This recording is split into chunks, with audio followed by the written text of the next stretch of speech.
Matty Campbell into the grand final, Buffaloes' first time in 12 years. What's the feeling like in the room? Oh yeah, obviously you would have seen with the song there. It's pretty jovial, pretty. Everyone's up and about. We've sort of been on a wave now for the last 5 or 6 weeks, playing good footy. So we just came out tonight and knew that we're a confident team. We're playing the best probably footy of our careers, some of our blokes. We just had to go out there and perform really. You had some big losses to districts during the season. First quarter tonight really set things up for you guys. How did you manage to turn things around from when you last played them? Yeah, look, we went into Christmas break knowing that we were chasing Nightcliff and districts. We'd done some hard work to beat other sides around us, including St Mary's.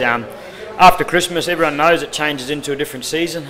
Saints give us a bit of a touch-up also, and districts got us again. So we just had to work on some things. Nothing personnel-wise, it was just fundamentals for our players. So just doing things out in the track and players doing it repetitively, that they get better at it. And that's one thing I've probably picked up, being around Andrew Hodges, and those kind of guys at that level of coaching with the Thunder. So you pick up drills and that where you can get your players to get better, and that's all our players have done. They've just gotten better over the season. So with that, obviously you got a week off next week. Do the boys still have to hit the training track? Oh yeah, we don't change nothing. Even when over Christmas break, we probably trained as hard as we ever did. So we'll recover tomorrow and we'll recover Monday night. But come Tuesday, it's like we'll play again next Saturday. We'll train just as usual. We'll have some boys ready to go. Joey Anderson and Leslie Moroney will put their hands up. Kelvin Williams will put his hand up, I'm sure. That's the thing about grand finals. Every player wants to play. So good thing is we'll have a full squad to pick from, and all we can do is get every player right and have a full squad. And do you get confidence out of knowing that the last 2 games you've played, you've beaten your potential grand final opponent? Oh yeah, look, anytime you play against teams that are out in front like those guys all season, like you said, districts have given us a bit of a touch-up throughout the season, so real confidence boost, getting in there, the first team in there to get to the grand final. So, but I think there's going to be that expectation now that because we're first in there, we've got to put up a good performance, and we know districts are going to bounce back. We know Nightcliff are going to go hell for leather to get in there. They haven't won a flag in 60-something years, so they'll be up and about. Districts the same as us. They won their last flag the year after us. So it's 3 sides that are going to break a drought, which is going to be good for the NTFL. That's certainly true. And what about the women? I mean, they're into the grand final. Do you reckon that some of the boys will come along and watch them next week?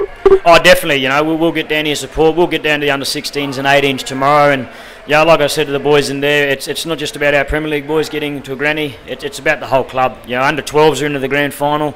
Our under-18 girls are into the grand final. We've got 2 16 sides tomorrow and our 18s boys. So it's a great time to be a part of the Darwin Buffaloes. We're moving places. We're doing things. We're getting more people involved, new people to the club. And that only speaks for Tai Martin-Page, coming up here and wanting to be a part of it. And that's the part that sort of keeps me grounded, I suppose, knowing full well that our mates down there in Adelaide wishing that he could be here, and we're wishing he could. So we'll get that one for you, Tai, hopefully in 2 weeks' time.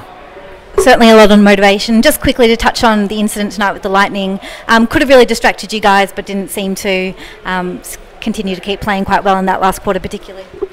Oh yeah, it's I suppose the unfortunate thing, but the good thing about it is in the Tai injury, we were half an hour had to wait for a game, so it's sort of not the same sort of thing, but coming off the ground and going back on, I think it made it a little bit easier knowing we were in front and knowing the rules of if the game was cancelled might have been made it a little bit easier. I'm sure if we were behind, would have been a bit more frantic in the change rooms and would have been a bit more upset. But look, the rules are there for a reason. Safety's there.